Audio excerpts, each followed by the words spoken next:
이제 2월 14일 두 번째 주일 예배를 하나님께 드리도록 하겠습니다. 우리 다 같이 묵상 기도하시겠습니다. 하나님은 우리의 피난처시요 힘이시니 환난 중에 만날 큰 도움이시라. 그러므로 땅이 변하든지 산이 흔들려 바닷 가운데 빠지든지 바닷물이 솟아나고 뛰놀든지 그것이 넘침으로 산이 흔들릴지라도 우리는 두려워하지 아니하리로다. 한 시내가 있어 나뉘어 흘러 하나님의 성 곧 지존하신 이의 성서를 기쁘게 하도다. 하나님이 그 성 중에 계심에 성이 흔들리지 아니할 것이라. 새벽에 하나님이 도우시리로다. 아멘. 전능하시고 거룩하시며 영원하신 그리고 영광 가운데 계신 하나님 아버지, 오늘도 이렇게 복되고 거룩한 주의 날을 우리에게 허락하시고 이 날을 주의 날로 구별하여 주 앞에 함께 나와 예배토록 인도하신 하나님 앞에 진실로 감사와 찬송과 존귀와 영광을 올립니다. 하나님 아버지, 오늘 예배하는 모든 심령들 가운데 성령님께서 주관하시고 인도하셔서 살아계시고 온 우주의 주권자요 통치자 되시는 전능하신 하나님 앞에 올려드리는 이 귀한 예배가 되게 도와주옵소서. 우리 주 예수 그리스도의 이름으로 감사하며 간절히 기도드렸사옵나이다. 아멘. 찬송가 10장 찬송 돌아가겠습니다. 찬송가 10장입니다.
이제 다 같이 사도신경으로 우리의 신앙을 하나님께 고백하도록 하겠습니다. 전능하사 천지를 만드신 하나님 아버지를 내가 믿사오며 그 외아들 우리 주 예수 그리스도를 믿사오니 이는 성령으로 잉태하사 동정녀 마리아에게 나시고 본디오 빌라도에게 고난을 받사 십자가에 못 박혀 죽으시고 장사한 지 사흘 만에 죽은 자 가운데서 다시 살아나시며 하늘에 오르사 전능하신 하나님 우편한 자 계시다가 저리로서 산자와 죽은 자를 심판해 놓으시리라. 성령을 믿사오며 거룩한 보혜와 성도가 서로 교통하는 것과 죄를 사여 주시는 것과 몸이 다시 사는 것과 영원히 사는 것을 믿사옵나이다. 아멘. 우리 찬송가 144장과 80장 두 곡을 찬양토록 하겠습니다. 144장, 80장이 되겠습니다.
귀하신 이름 예수 주 예수께서 영원히 어제나 오늘이나 그 이름으로 우리에게 상복을 내리신다.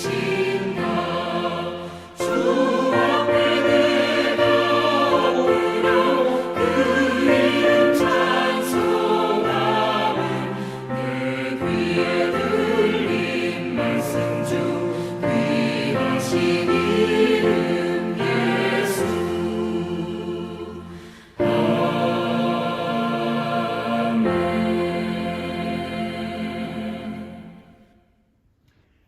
오늘은 안민웅 집사님의 기도 순서입니다.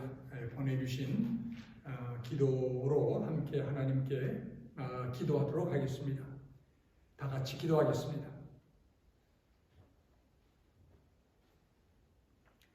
사랑과 은혜가 충만하신 하나님 아버지, 한 주간도 주의 날개 아래 품어주셨다가 오늘 또 저희들을 불러주셔서 영상으로 예배를 드리게 하심을 진심으로 감사드립니다.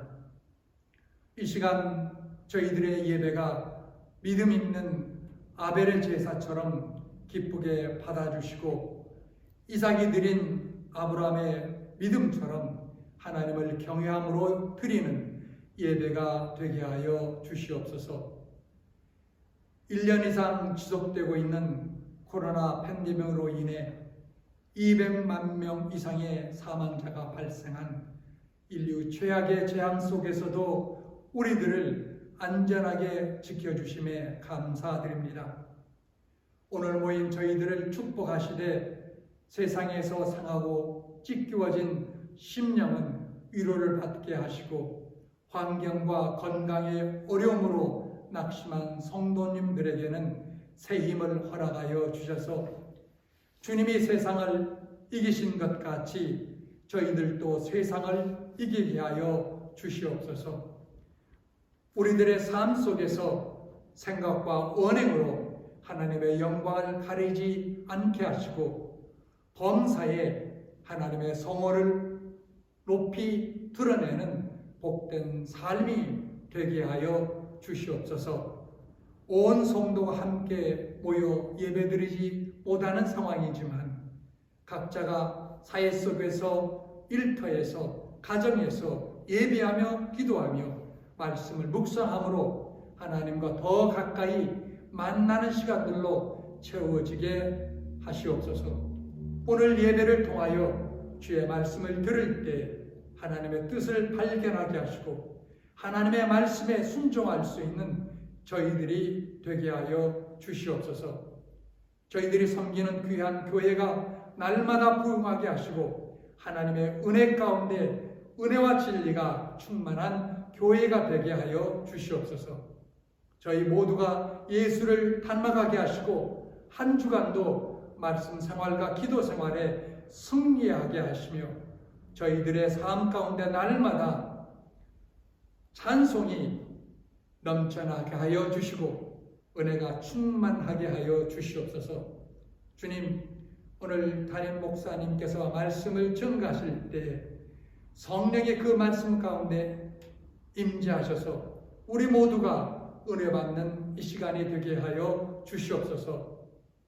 이 시간에도 어려운 환경 가운데서 주님의 복음을 전하기 위하여 수고하시는 모든 선교사님들에게 성령께서 함께 하시며 그들을 통하여 하나님의 놀라운 역사가 일어나게 하여 주시며 그들의 안전을 지켜 주시옵소서.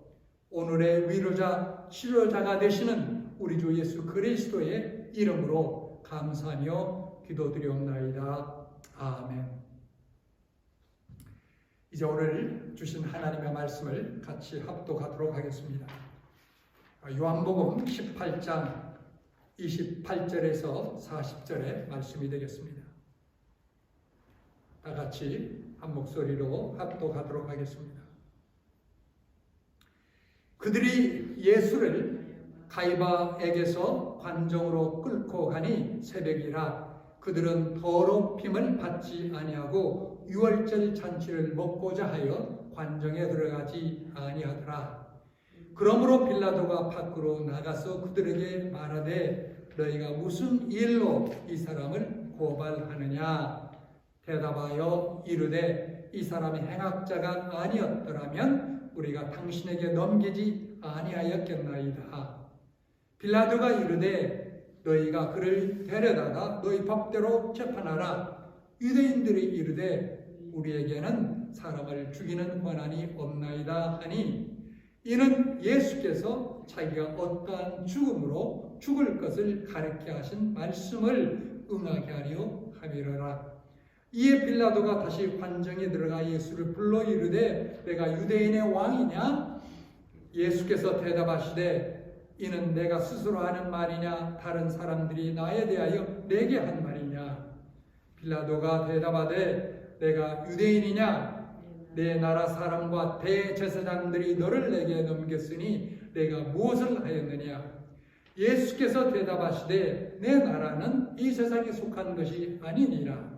만일 내 나라가 이 세상에 속한 것이었더라면 내 종들이 싸워 나로 유대인들에게 넘겨지지 않게 하였으리라. 이제 내 나라는 여기에 속한 것이 아니니라. 빌라도가 이르되 그러면 내가 왕이 아니냐? 예수께서 대답하시되 내 말과 같이 내가 왕이니라. 내가 이를 위하여 태어났으며 이를 위하여 세상에 왔나니 곧 진리에 대하여 증언하려 함이로라. 무릇 진리에 속한 자는 내 음성을 듣느니라 하신대 빌라도가 이르되 진리가 무엇이냐 하더라. 유월절이면 내가 너에게 한 사람을 놓아주는 전례가 있으니 그러면 너희는 내가 유대인의 왕을 너에게 놓아주기를 원하느냐 하니 그들이 또 소리질러 이르되 이 사람이 아니라 바나바라 하니 바나바는 강도였더라. 아멘. 하나님의 말씀입니다. 이제 다시 하나님께 잠시 기도하겠습니다. 하나님 아버지께 다시 감사와 찬송 영광을 올려드립니다. 우리를 구원하셔서 영생의 생명을 주시고 또 우리를 날마다 지키시고 인도하신 하나님 앞에 감사를 드립니다. 특별히 우리의 삶을 위해서 하나님께서 모든 필요한 것들을 공급해 주시고 특별히 또한 일터도 허락하셔서 이렇게 세상 속에서 열심히 일하여 소득을 얻게 하시고 또한 그 소득 가운데 구별하여 주님 앞에 드리오니 오 주님 받아 주시옵소서. 아버지여 더 많이 드릴 수 있도록 우리의 기업을 축복하시고 우리의 믿음도 더하시기를 간절히 원하고 기도합니다. 그러므로 말미암아 우리와 우리의 기업을 통해서 주님의 나라가 더욱더 크게 확장되도록 역사해 주시옵소서. 하나님 우리의 자녀들을 주님의 손에 또한 의탁드리오니 하나님께서 저들을 믿음 가운데 굳게 세우셔서 이 마지막 때에 주의 복음과 주의 나라를 위하여 크게 쓰임받는 우리의 온 자녀들 되게 하옵소서. 이제 주께서 주신 말씀을 놓고 함께 상고하며 은혜 받기를 원하오니 특별히 성령께서 역사하셔서 전하는 자나 듣는 모든 성도와 우리 교우들이 함께 은혜 받는 복된 시간이 되게 하옵소서. 우리 주 예수 그리스도의 이름으로 감사하며 간절히 기도드렸사옵나이다.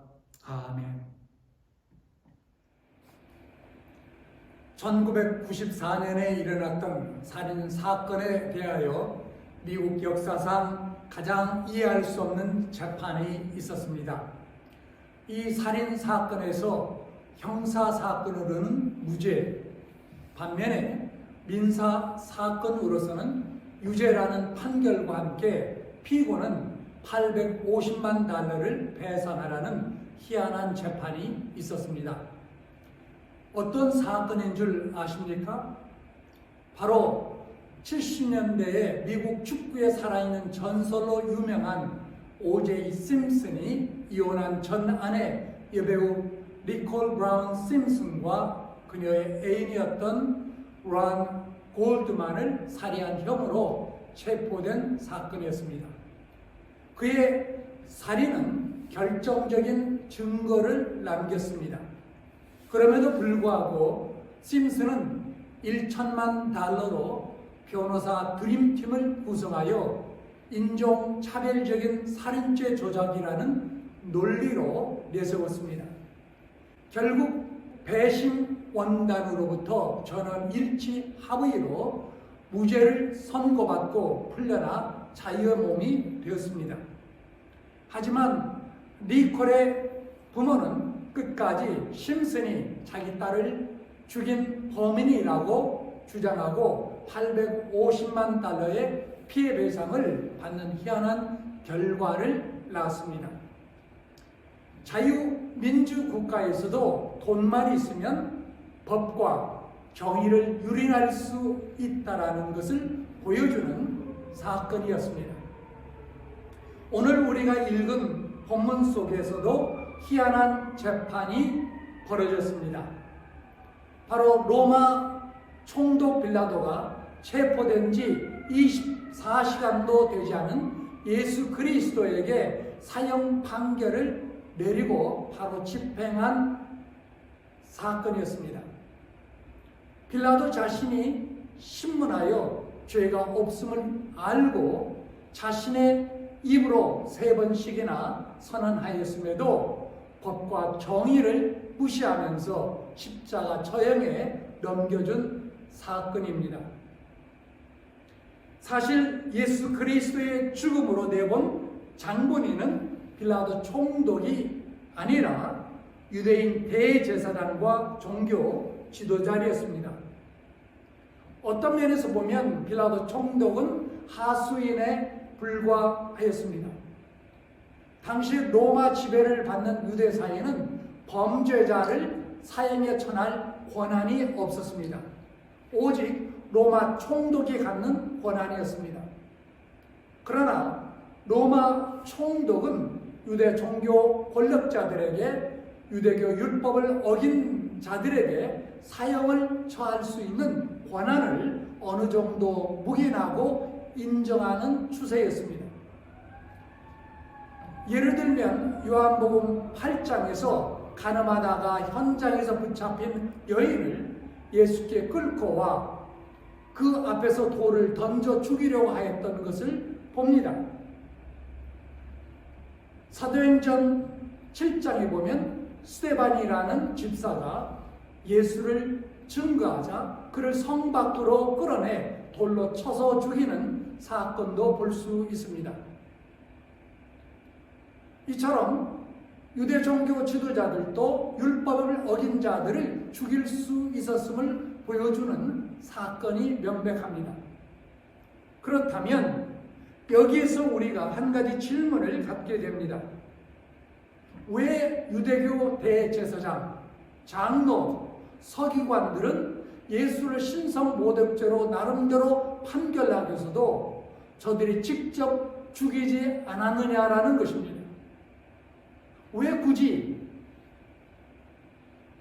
빌라도 총독에게로 가서 예수님을 죽여달라고 요청하였느냐라는 것입니다. 여기에는 최소한 3가지 이유가 있다고 생각합니다. 첫째로 책임 전가입니다. 유대 종교 지도자들은 눈에 가시와 같은 예수님을 죽이지 못하여 안절부절하였습니다. 호시탐탐 예수를 죽일 기회를 노렸지만 백성들을 두려워하였습니다. 그런데 만약 빌라도 총독의 재판으로 사형 판결이 날 경우 자신들은 책임을 면할 수 있을 것이라는 계산이 있었습니다. 둘째, 이유는 하나님의 섭리입니다. 바로 성경 예언의 성취를 위한 하나님의 섭리입니다. 예수님은 흔하게 있어왔던 율법에 따라 돌로 맞는 죽음이 아니라 나무 십자가에 달려 죽게 될 것을 하나님께서 미리 말씀하셨기 때문입니다. 시편 22편 16절은 악한 일을 저지르는 무리가 나를 에워싸고 내 손과 발을 찔렀나이다 하였고, 신명기 21장 23절은 나무에 달린 자는 하나님께 저주를 받았음이니라 하였습니다. 예수님은 우리 인간의 죄와 죄로 인한 저주를 담당하시기 위하여 십자가의 죽음을 당하셔야 했습니다. 이런 성경 예언 말씀의 성취 때문이었습니다. 셋째 이유는 예수 그리스도를 거절하고 죽음에 이르게 하는 죄는 모든 인류가 다 포함된 죄악임을 드러내기 위함이었습니다. 만약 유대 종교 지도자들만이 공모하여 예수님을 죽게 만들었다면 유대인을 제외한 이방 사람들은 우리는 그리스도의 죽음에 무관해 하고 주장할 수도 있었을 것입니다. 사실 중세시대에 천주교에서 유대인을 핍박한 이유도 바로 그런 논리였습니다. 너희 유대인들이 죄 없는 예수 그리스도를 죽이지 않았느냐 하면서 유대인들을 멸시하고 핍박하였습니다. 그러나 그리스도를 십자가에 못 박도록 한 사람들은 유대인만이 아니었습니다. 이방 사람을 대표로 하는 빌라도의 총독도 이 사건에 가담한 장본입니다. 그는 예수를 신문하였고 예수께 죄가 전혀 없음을 분명히 알았습니다. 그리고 그는 이제 예수님을 풀어줘야 할 위치와 권력을 가지고 있었습니다. 그러나 빌라도 총독은 개인적인 사사로운 이익 때문에 전혀 죄가 없으신 하나님의 아들을 죽이도록 허용한 죄악을 범하게 된 것입니다. 따라서 유대인들뿐만 아니라 이방인들도, 다시 말하면 모든 인류가 그리스도의 죽음에 참여하게 되었다라는 것입니다. 우리는 이 사건을 통해서 예수 그리스도는 죄가 없음이 더욱 드러났고 반면에 빌라도 총독은 죄인임이 분명하게 드러나게 되어 있음을 보게 됩니다. 어떤 면에서 빌라도가 예수님을 신문하고 재판한 것 같습니다. 그러나 내면적으로는 사실 빌라도가 예수님께 재판을 받게 되었다라는 것이 본문 속에 담겨진 깊은 의미입니다. 자, 그렇다면 예수님 앞에서 죄인으로 드러난 빌라도 총독이 우리에게 보여주는 의미는 무엇일까요? 이 사건은 사복음서에 다 기록되어 있을 뿐만 아니라 우리가 매주일 예배를 드릴 때마다 사도신경을 고백함으로써 빌라도 총독을 언급합니다. 사실 본디오 빌라도라는 이름은 예수님과 그리고 마리아 외에 사도신경에 유일하게 나타나는 사람의 이름입니다. 왜 이렇게 성경은 사복음서 모두 빌라도라는 사람을 중요하게 다룰 뿐만 아니라 사도신경에게까지 본디오 빌라도에게 고난을 받으사라는 어구를 넣게 되었을까요? 오늘날 우리에게 전하는 중요한 의미가 있습니다. 첫째로 예수님께서 고난받으신 것이 하나의 역사적인 사실이라는 것을 분명히 말해주기 위함입니다. 예수님의 고난은 신화도 비유도 아니라는 것입니다.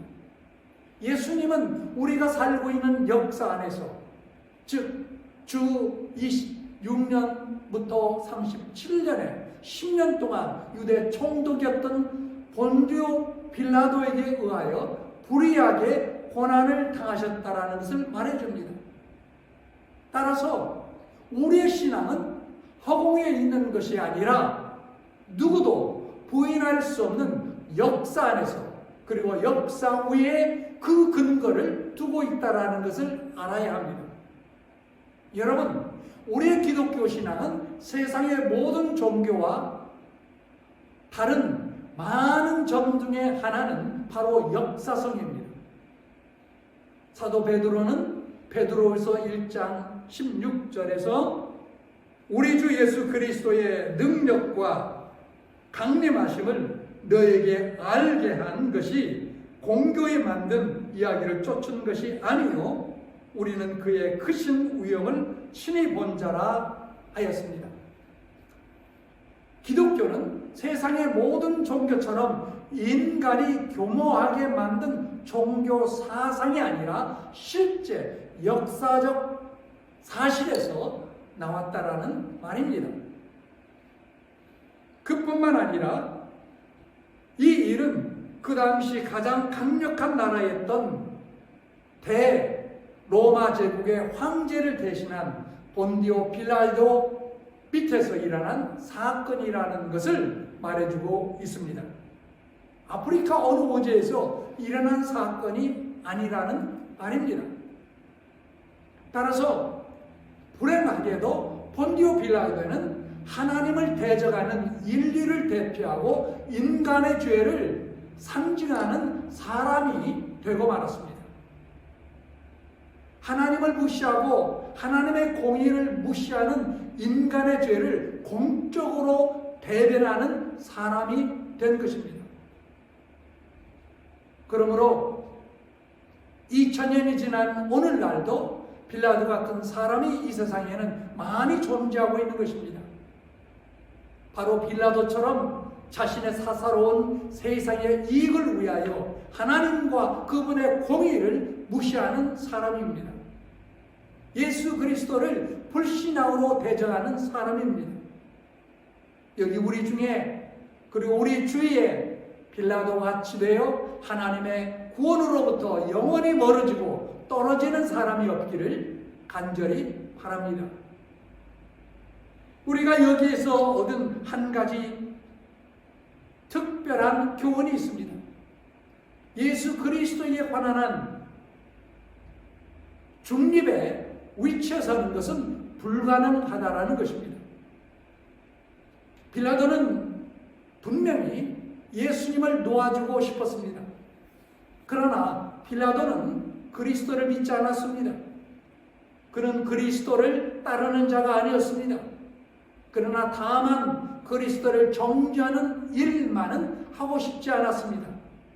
그래서 마태복음 27장 24절에 보면 자신의 무죄함과 무가람을 표명하기 위하여 이렇게 행동하였습니다.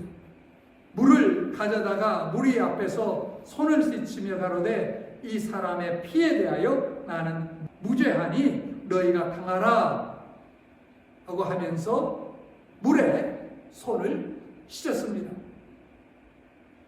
그럼에도 그는 결코 중립을 지킬 수 없었습니다. 여러분, 우리도 마찬가지입니다. 오늘날 어떤 사람들은 빌라도처럼 생각하고 행동합니다. 나는 예수 그리스도가 이 땅에 와서 무슨 일을 하였는지 아직 몰라. 그에게 어떤 일이 일어났는지 내게는 상관이 없어. 그가 어떤 죽음을 당했는지 난 관심 없어. 아니, 예수 그 사람 자체에 대하여 관심이 없단 말이야. 이렇듯 생각합니다. 그러나 여러분, 우리는 예수 그리스도를 위하는 자이든지 아니면 그리스도를 반대한 자든지 둘 중에 하나입니다. 세상에는 인격이 고상하고 이해심 많은 사람으로 인정받고 칭송받을 수 있습니다. 그러나 예수 그리스도를 따르는 자 아니면 반대하는 자 둘 중에 하나밖에 없다라는 말입니다.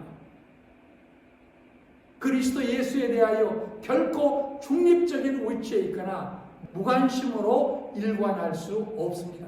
왜냐하면 중립적 처신이나 무관심 그 자체가 바로 빌라도처럼 그리스도를 하나님의 아들임을 거절하고 십자가의 죽음을 허용한 행위로 간주하시기 때문입니다. 마지막으로 이 사건이 우리에게 전하는 중요한 연적 교훈은 우리가 예수 그리스도를 택하여 그분의 편에 섰다고 해서 다 끝나는 것은 아니다라는 것입니다. 한 걸음 더 나아가 우리의 신앙의 강도, 즉 우리의 신앙의 정도가 어떠해야 하는가를 깨닫게 합니다. 믿는데 대충 믿어서는 안 되고 뜨겁게 믿어야 한다는 것입니다. 뜨겁게 믿지 않으면 꼭 문제가 생기기 때문입니다. 빌라도는 매사가 소극적인 태도를 취한 사람이었습니다. 그래서 가능하면 그 골치 아픈 재판을 맞지 않으려고 회피하였습니다. 피하고 피하다가 결국 예수님을 십자가에 못 박는 원흉이 되었습니다. 원래 빌라도가 예수님을 놓고 판결한 재판은 하나의 코미디 같았습니다. 여러분, 재판을 할 때는 피고와 원고를 다 한 자리에 모아놓고 하지 않습니까? 그것은 현재나 과거나 어느 나라를 불문하고 공정한 판결을 위한 가장 중요한 원칙의 하나입니다. 하지만 본문의 재판은 원고와 피고가 따로 앉아 있습니다. 28절 하반절을 보십시오. 저희는 더럽힘을 받지 아니하고 유월절 잔치를 먹고자 하여 관정에 들어가지 아니하더라. 예수님을 고소했던 유대 종교 지도자들은 6월절에 이방인의 재판장에 들어가면 부정탄다고 하여 재판정에 들어가지 않고 바깥에 있었습니다. 6월절 핑계를 대며 재판장에 들어가지 않았습니다. 그러다 보니까 빌라도가 예수께 질문할 때는 재판정 안으로 들어가고 또 유대인의 말을 듣기 위해서는 밖으로 나오고 그런 식으로 계속 들락날락 하면서 재판을 하고 있었던 것입니다. 본문 29절을 보십시오. 그러므로 빌라도가 밖으로 저희에게 나아가서 말하되 너희가 무슨 일로 이 사람을 고소하느냐? 백성들의 이야기를 들을 때는 밖으로 나갔습니다. 다시 33절을 보시기 바랍니다. 이에 빌라도가 다시 관정에 들어가 예수를 불러 가로되 내가 유대인의 왕이냐? 예수께 말할 때는 또 들어왔습니다. 한마디로 말해서 들락날락 재판인 것입니다. 그런데 빌라도의 이 재판 모습은 상징적인 의미가 있습니다. 빌라도는 이렇게 재판만 들락날락하면서 한 것이 아니라 실제로 그의 삶도 이렇게 왔다 갔다 하면서 살았습니다. 우유부단한 모습이 바로 빌라도의 모습이요, 타협하는 모습이 바로 빌라도의 모습입니다. 여러분, 우리도 빌라도처럼 세상과 주님 사이를 왔다 갔다 하면서 죄악의 길로 들어갈 수 있다는 것이 문제입니다. 세상에 한 발은 들여다놓고 주님께 다른 한 발을 들여다놓고 살다 보면 더 큰 심판의 자리에 놓일 수 있다는 것을 본문은 우리에게 보여주고 있습니다. 그러므로 이 땅에서 성도가 승리하는 비결이 무엇입니까? 주님만을 택할 뿐만 아니라 일심으로 주님을 섬기는 것입니다. 왜 믿는 사람들이 하나님의 자녀임에도 문제 가운데 빠져 방황합니까? 두 마음을 품기 때문입니다. 많은 성도들이 빌라도처럼 줄타기 인생을 하기 때문입니다. 빌라도뿐만 아니라 오늘날 많은 성도들이 겪는 어려움은 사실 두 주인을 섬기는 데서 비롯됐다는 것이죠. 여러분, 우리도 실패 인생을 살지 않으려면 참 주인이신 예수님만을 택할 뿐만 아니라 일심으로 헌신하여 섬겨야 할 것입니다.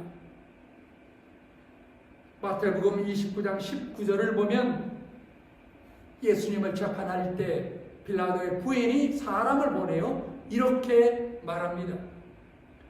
저 옳은 사람에게 아무 상관도 하지 마옵소서. 오늘 꿈에 내가 그 사람을 인하여 애를 많이 썼나이다 하더라. 무엇 때문에 빌라도의 부인이 꿈속에 애를 썼을까요? 어떤 학자의 의미 있는 해석이 있습니다. 장차 수십억의 사람들이 매주 전 세계에서 본디오 빌라도의 고난을 봐사라고 고백하는 사도 신경의 그 구절이 빌라도 부인의 귀에 들렸다라는 것입니다. 아마도 인류 역사상 저주를 가장 많이 받은 이름이 바로 이 빌라도가 아닐까 생각합니다. 빌라도의 입장에서는 어떤 면에서 억울하지 않겠습니까? 뭘 그리 잘못했다라는 겁니까? 그러나 이렇게 줄타기 인생을 하니까 본디오 빌라도에게 고난을 받으사 하는 말을 세세토록 듣게 됐다라는 것입니다. 이제 오늘 말씀을 맺고자 합니다. 사랑하는 성도 여러분, 가장 큰 이름, 가장 영광스러운 예수 그리스도의 이름을 얻게 될 것인지, 아니면 빌라도와 같이 치욕적인 이름을 얻을 것인지는 양자간 선택에 달려 있습니다. 여러분, 회색지대는 없습니다. 만약 여러분 중에 신앙생활을 한다고 하면서도 혹시 양다리 처신을 하고 있는 사람이 있다면 지금 당장 그것을 청산하고 길이요 진리요 생명이신 예수께 확실히 붙들림 받은 사람이 되시기를 바랍니다. 그리스도를 선택하였다면 어정쩡한 신앙을 버리고 전폭적으로 헌신하기로 결단하십시오. 뜨거운 믿음으로 우리의 생명의 주 되신 예수 그리스도만을 섬기기로 결정하십시오. 이것이 진실로 우리가 걸어야 할 바른 길입니다. 진실로 은혜와 축복입니다. 이 길을 걸어가는 여러분 모두 될 수 있기를 주 예수 그리스도의 이름으로 간절히 축원합니다. 기도하겠습니다.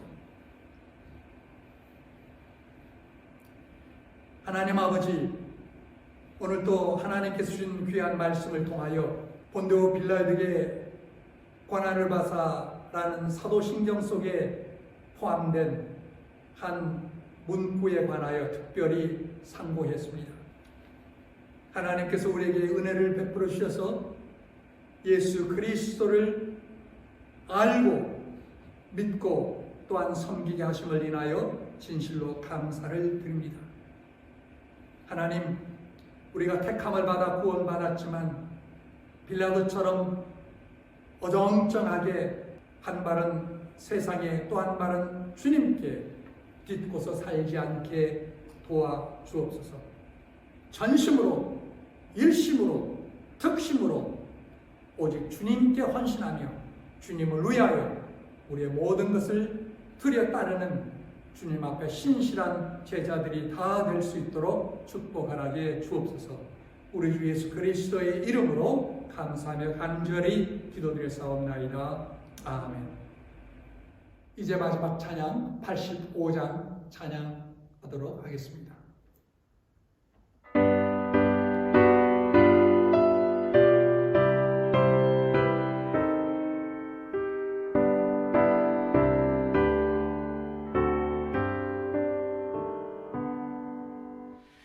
구주를 생각만 해도 이렇게 족하듯 주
우리 주 예수 그리스도의 은혜와 하나님 아버지의 무한하시고 극진하신 사랑과 성령님의 교통, 교제, 인도, 보호하심이 우리를 구원하시고 우리를 날마다 인도하시며 우리를 통하여 영광과 존귀를 받으시기를 원하시는 우리 주 예수 그리스도께 다시 한번 우리의 모든 것을 온전히 헌신하여 주님을 섬기며 따르기를 원하는 모든 믿음의 권속들과 우리 사랑하는 자녀들 위에 지금으로부터 영원토록 함께 하시기를 주님의 이름으로 간절히 축원하옵나이다. 아멘. 이것으로서 오늘 예배를 마쳤습니다. 한 주간도 주님과 함께 동행하시는 여러분 모두가 될 수 있기를 바랍니다. 감사합니다.